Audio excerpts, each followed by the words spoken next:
Well, good evening once again as we start a new week, day 1453 of the Trump administration. 9 days remain now until the inauguration of Joe Biden as our 46th president. This final full week of the Trump administration begins with, let's call it what it is, the nation facing an active and dangerous domestic terror threat, bracing perhaps for even more violence. While the House this week goes about impeaching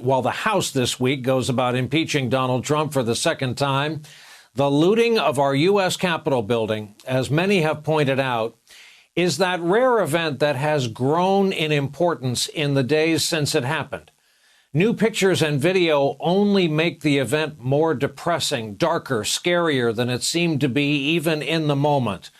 And a warning, especially for those of you joining us on the West Coast where little ones may still be awake. This video is disturbing. The most powerful new imagery shows members of the mob, quite literally under the banner of Donald Trump, beating police officers on the steps of the U.S. Capitol. With a week and a half to go until the inauguration, officials are trying to harden Washington, D.C. The District of Columbia is under a state of emergency.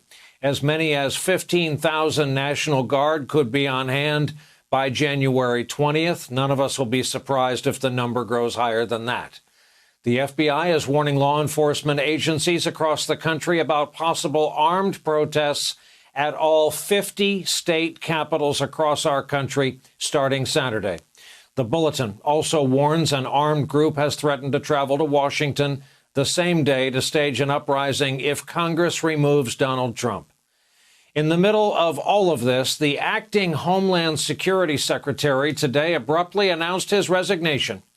Chad Wolf, leaving with 9 days left on the job, happens to be the third cabinet member to step down since the riot, though his resignation letter made no mention of the siege at the Capitol. Earlier today, Joe Biden was asked whether he's worried about his inauguration. I'm not afraid of taking the oath outside, and we've been getting briefed. As federal officials track down more of the insurrectionists, there's word that at least 2 Capitol Hill police officers have been suspended, 10 others under investigation. Congressman Tim Ryan of Ohio, who was a guest of ours here last week, told reporters one of the suspended cops is the officer seen taking a selfie with the rioters. The other was seen wearing a MAGA hat, directing people inside the building. Meanwhile, House Democrats are ramping up their effort to hold Trump accountable. Tomorrow, the House is expected to vote on a measure that calls on Mike Pence to invoke the 25th Amendment against Trump.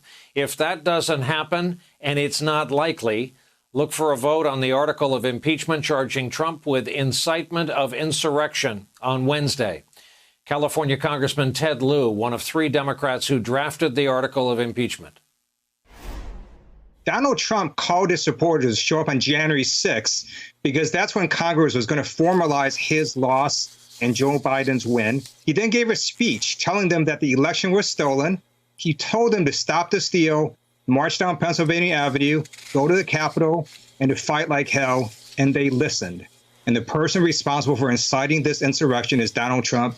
That's why we need to remove him from office as soon as possible. New York Times reports that Democrats as of today are, quote, confident they had the votes to make Mr. Trump the first president ever to be impeached twice. House Republican leader and loyal Trump ally Kevin McCarthy is now trying to keep that from happening. NBC News reports he's proposed Trump be censured instead.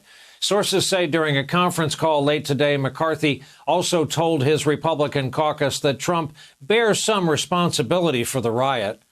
One freshman Republican House member, Peter Meyer of Michigan, was just 4 days sworn in when the Capitol was attacked. He says he hasn't ruled out voting for impeachment. That is something I'm strongly considering. Again, I have had colleagues who are objecting and raising concerns on the timing, raising concerns on the process, raising concerns on the reception. I have not heard anybody raising concerns on the merits, and I believe that the president's actions last Wednesday are disqualifying and leave him unfit for office. Some Senate Republicans are said to be urging the House to keep the articles narrowly focused on Trump's incitement of the insurrection and leave out Trump's efforts to strong-arm swing states to move votes in his direction and reverse the election result.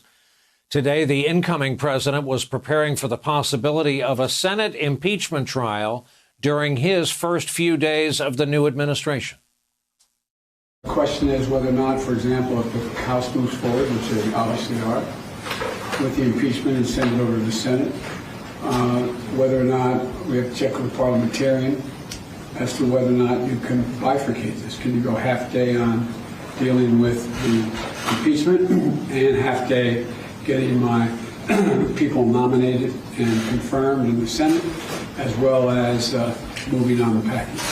So that's my hope and expectation.